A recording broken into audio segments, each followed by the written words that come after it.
제가 예전에 그런 얘기 들었었거든요. 여성은 결혼이 좀 늦어지면 왜 결혼 안 하느냐, 결혼하면 왜 애 안 놓느냐, 애 하나 놓으면 하나만 놓고 말 거냐. 그리고 심지어는 요즘에 또 그런 분들도 많으시잖아요. 다 애들 키우려면 돈이 얼마나 많이 네. 드는데 어떻게 외벌이를 시키냐. 네. 맞벌이 해야지. 또 이렇게 가는 거죠. 저 아빠는 그 뒤쪽이었는데 네. 애 둘 놓고 나면 어쩌라고 그러더니 맞습니다. 쉽지 않은 것 같아요.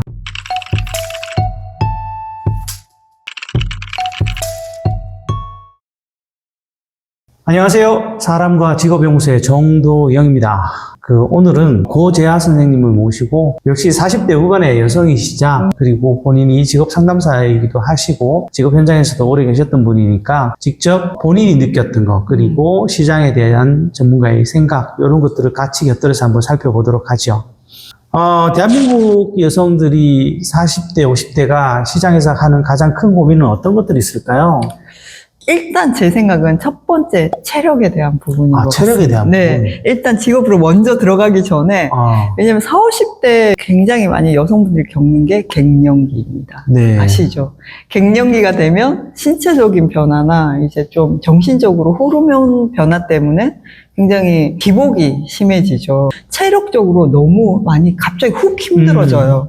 그래서 어떤 일을 하더라도 그게 쉽지가 않다. 네, 그래서 이 일에 대한 부분도 두 가지 종류로 나눠 볼 수 있겠죠. 일단은 경력 단절 여성분 그리고 워킹맘 두 가지로 나눠 보면 일단 경력 단절 여성분들도 보면 대부분 이제 출산이나 육아 때문에 이제 경력이 단절이 되시는데 단절된 기간이 대부분 한 5년? 많게는 10년 이상 이렇게 단절이 돼버리면 이분들이 기존에 했던 내 전공이나 이런 것들, 내 잡으로 다시 그 직업 세계로 들어가기가 쉽지 않으시잖아요. 그렇죠. 네, 그러다 보니까 또 육아를 하시면서 또 이제 부지런한 분들은 자격증이나 이런 것들을 또 온라인으로 공부해서 이수도 하시고 하는데 막상 또 그걸 또 취득해서 현장에 들어가 보면 또 쉽지 않은 거예요.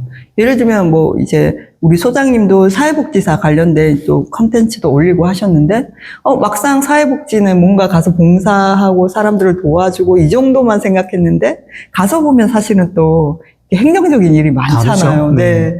이제 그런 건 또 준비가 안 돼 있어. 그래서 또 가면 또 힘들고 그런 것들이 어떻게 보면 새로운 기술이잖아요. 그분들 입장에서는 새로운 기술과 어떤 환경 그리고 직장의 문화도 좀 적응이 힘들 거라고 저는 생각이 들어요.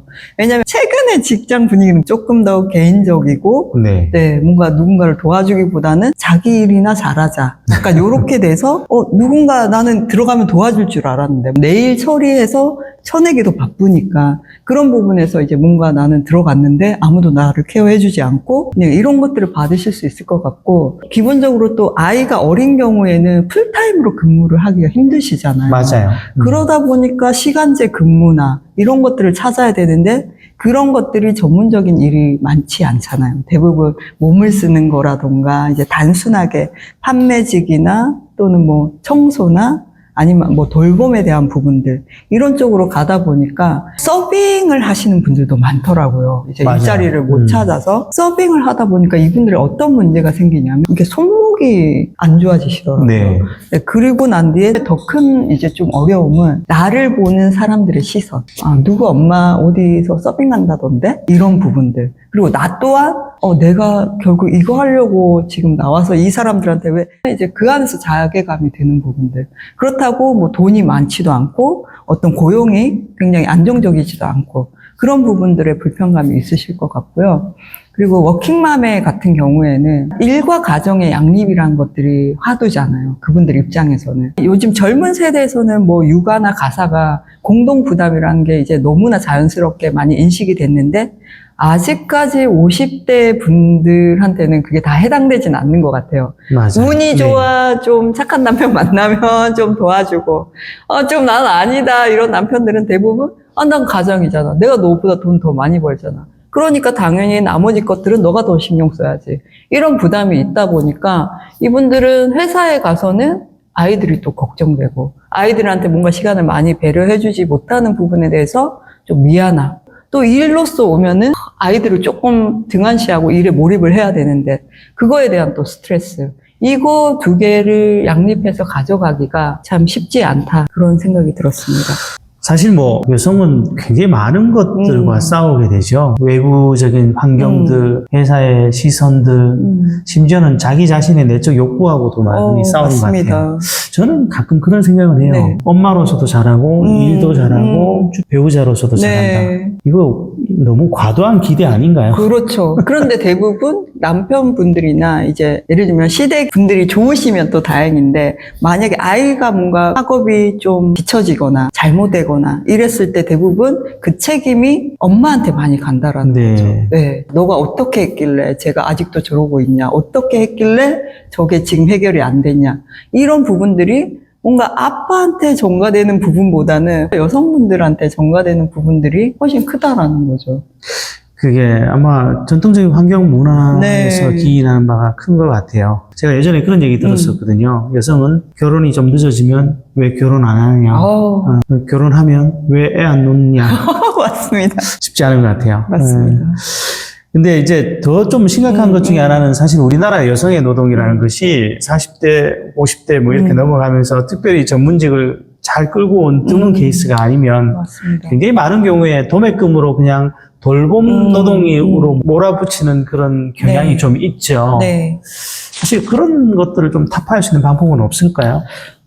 저는 그냥 개인적인 생각은 쉽지는 않다. 쉽진 않다. 네. 왜냐면은 앞에서도 제가 말씀을 드렸지만 이제 고령화 사회가 이제 계속해서 진행이 되다 보니까 정부에서도 이제 노인과 관련된 일자리, 그게 결국은 이제 돌봄에 대한 부분들인데 이런 쪽에 수요가 많아지니까 당연히 공급도 거기에 따라가서 많아질 수밖에 없다라고 생각이 듭니다. 근데 여기서 중요한 거는 그런 돌봄에 대한 일자리 자체가 일단은 아까 전통적인 어떤 뭐 문화의식이나 이런 것들을 말씀 주셨는데 돌봄은 좀 여자들의 영역. 네. 실제로 저희가 이제 면접이나 이런 것들을 고객들을 보내봐도 남자분들보다는 그 돌봄의 영역에서는 여자분들이 또 섬세하고 아이를 또 케어해본 이런 경험들이 있으시니까 선호할 수밖에 없고 여성분들도 대부분 이제 퇴직을 하시거나 50대 분들도 이렇게 만나서 이야기를 하다 보면 대부분 취득한 자격증들 보면 요양보호사, 사회복지사, 네. 대부분 이런 돌봄과 관련된 아니면 좀 아동 쪽에서의 어떤 어린이집 교사를 위한 그런 그 보육교사 자격증이나 이런 것들을 좀 전통적으로 많이 가져가는 구조라서 그거는 좀 벗어나기는 쉽지는 않을 것 같다. 하지만 제가 앞에서도 말씀드렸듯이 이제 그게 오프라인의 영역이라면 온라인의 영역에서 충분히 우리가 가지고 왔던 어떤 경험을 살려서 돈을 벌 수 있는 구조가 있는데 그거는 많이들 생각을 안 하시더라고요. 그게 이제 그 온라인이라는 문화와 친해진다라는 것이 사실 되게 그런 쪽으로 좀 열려있는 분들이 아니시면 쉬운 일은 분명히 아닌 것 같은데 저는 고수님 말씀에 진짜 동의를 합니다. 그리고 개인적으로 제 생각도 잠깐 담자면 수많은 여성분들이 경력 단절에 들어갈 때 전체적인 플랜을 한번 짜두실 필요가 있어요. 결혼하기 전에 뭐 예를 들면 어느 정도까지 내가 육아를 하고 언제부터 나오겠다. 그래서 그 전에 무슨 준비를 좀 하겠다. 이렇게 돼야 되는데 그냥 결혼하고 아이 낳고 그러고 나서 이제 고민을 하시는 거예요. 그러면 이제 대부분 한 박자가 늦죠. 그 여성이 40대를 넘어서 예를 들어 학력을 업그레이드하기 위해서 석사나 뭐 박사를 도전하고 뭐 이런 과정들에 대해서는 좀 어떤 생각을 갖고 계세요? 저는 우선적으로는 찬성하는 부분입니다. 네. 앞에서도 제가 계속해서 우리가 80까지 일을 한다라는 그런 가정을 뒀을 때, 이제 학력이란 부분도 본인이 왜 그 학력이 필요한지가 좀 따라서 다를 것 같기는 해요. 그냥 단지 나는 좀 학벌 컴플렉스가 있다. 그렇게 해서 이제 따시는 분들이 있는가 하면, 내가 어떤 영역으로 넘어가고 싶은데 그런 게 좀 필요할 것 같아. 라고 해서 또 이렇게 생각을 하시는 분들도 있으실 것 같아요. 그런데 어쨌든 우리가 노동시장에서 30년을 더 한다라는 부분에서 갖고 가는 게 사실 마이너스가 될 필요는 없다라고 생각이 들거든요.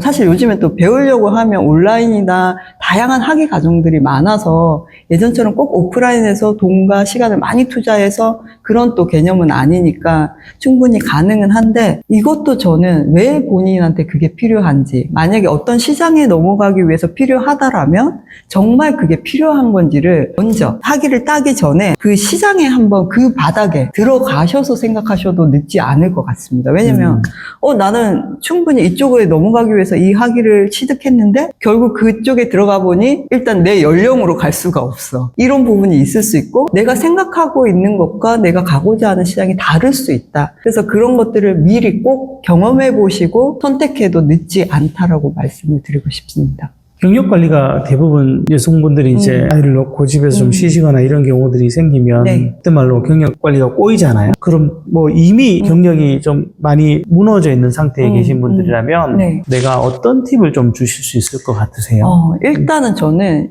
이게 약간 저희가 중장년 선생님들 그 상담할 때도 비슷한데 본인이 뭔가 잘하는 게 있다라고 생각을 하는 게 1번인 것 같아요. 네, 나는 전문성이 없다? 잘하는 게 없다. 그냥 나 애 키우고 뭐 육아나 가사노동 한 거밖에 없는데? 라고 생각하실 수 있는데 그때 제가 항상 하는 말이 뭐냐면 그 안에서 똑같은 일을 하지만 남달리 잘하는 게 분명히 있을 거다. 예를 들면 이런 거. 요즘에 SNS를 보다 보면 인플루언서들이 굉장히 많아요. 네, 많죠.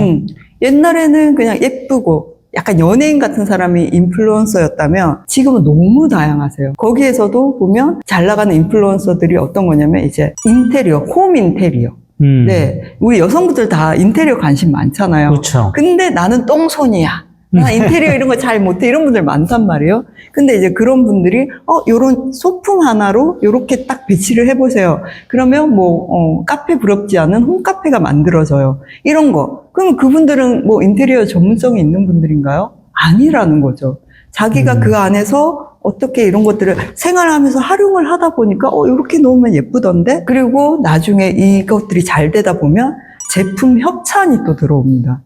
네, 그것들이 어떻게 되면 다 돈이 되는 구조가 돼버리는 거예요. 그래서 내가 가진 경험이 버릴 게 없다. 우리가 SNS 활동만 하고 좀 꾸준히 해서 이렇게 쌓아두면 돈으로 될 수 있는 부분인데 이런 것들에 대한 접근은 많이 생각을 못 하시는 것 같더라고요. 그 전문가 신드롬이라 그러죠. 전문가들한테 물어보면 자기는 별로 아는 게 없다 그래요. 근데 네. 사실은 개별적으로 들어가 보면 우리가 어쨌든 한 분야에서 알고 있는 것들이 생각보다 많은 것들이 있거든요. 방금 말씀하신 것처럼 자신이 아는 소중한 것들을 가지시고 일단 거기에 대해서 유능감을 좀 회복하시고 그러니까 내가 할 수 있다는 그 유능감을 좀 회복하시고 그걸 최근에 이제 온라인이나 어떤 기술적인 수단과 결합해 보시면 단순히 돌봄 노동을 넘어서 또 새로운 것을 만들어 갈 수 있는 그런 것들이 생길 거라는 의견이신 거잖아요. 네. 저는 진짜 동의를 합니다. 그리고 또 하나 정도 좀 말씀을 드리자면 4050 이제 분들을 만나면 그렇게 카더라에 많이 좌우되시더라고요. 카더라. 그래서 시작을 아예 안 하세요. 네. 근데 제가 예를 하나 들어드리자면 제가 아는 강사분이 그분의 가장 큰 제가 봤을 때 강점은 멘탈이 굉장히 강해요. 고객의 어떤 거부감 이런 것들이 없는 분이셨어요. 그런데 이분은 원했던 게 정적인 급여를 받고 싶다. 언젠가 이분이 뭐 뜸하시다가 연락이 오신데 요즘 어떤 일 하세요? 하니까 콜센터에 들어가셨다는 거예요. 이제 콜센터 하면 대부분 좀 기피 하시는 직업 중에 또 하나잖아요. 그래서 어떻게 그렇게 들어가시게 됐냐? 일단 나는 성향이 사람들의 거부 이런 것들에 대한 불편감이 없으니까 본인은 그게 하나도 어렵지가 않더래요. 그래서 이분이 들어가서 또 3개월 만에 승진을 하신 거예요. 왜 어떻게 또 승진을 했냐. 그런 거부감이 없으니까 본인은 이상한 분들이 뭐 이상한 얘기를 하거나 이렇게 뭐 거부를 해도 전혀 불편감이 없으니까 그 바닥에 이직률이 굉장히 높잖아요. 그렇죠. 웬만하게 한두 달하고 다 나가시고 이런데 이분은 버티니까 3개월 만에 올라가시는 거예요. 본인은 이 일이 너무 재밌다. 근데 누군가는 우리가 왜, 콜센터 어떠세요? 하면, 막 다 이렇게 손사래를 치실 수 있잖아요.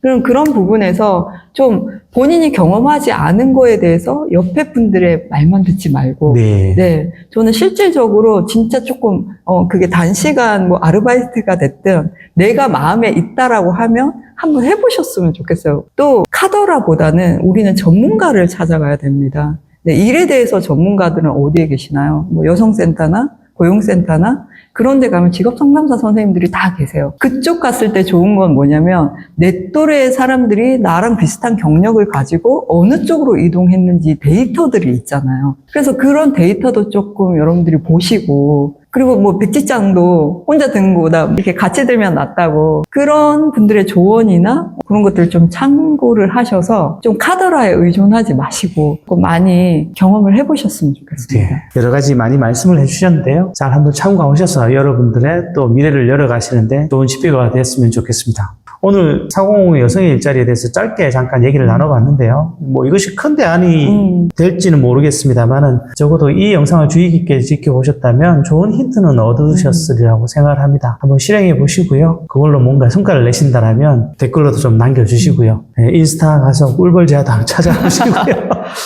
그렇게 해주셨으면 좋겠습니다. 오늘 영상은 이것으로 마치겠습니다. 감사합니다. 감사합니다.